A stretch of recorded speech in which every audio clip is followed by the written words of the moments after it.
The country of Cape Verde, or Cabo Verde, is a series of 10 volcanic islands off the northwest coast of Africa. 9 are inhabited, and we visited 6.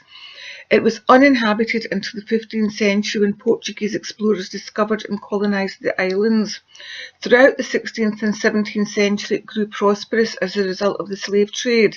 The end of slavery in the 19th century led to economic decline and emigration. Cape Verde achieved independence in 1975 and is one of the most developed countries in Africa. It has few natural resources, and its income mainly comes from tourism and foreign investment.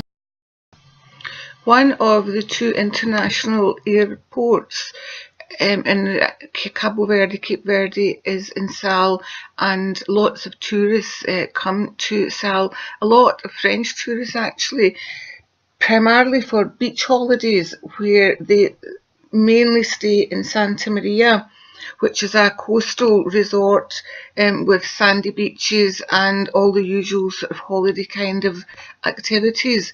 We actually stayed in Espargo, which is the capital city of, or capital town of Sal, and visited the sites there.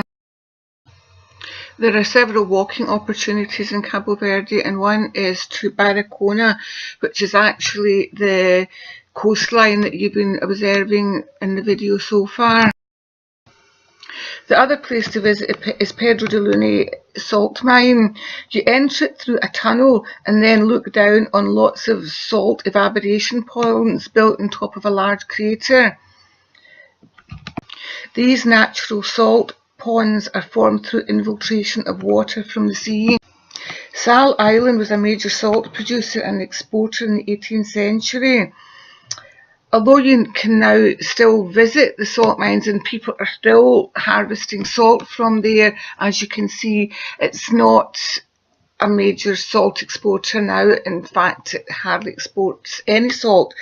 What people now do is go and swim or float in one of the salt ponds, and you can take your swimming costume and pay to go and swim there, or soak there if you want. It looks quite good fun. I forgot to take my swimming costume, so I didn't actually get to do it, but it looks quite good fun to do.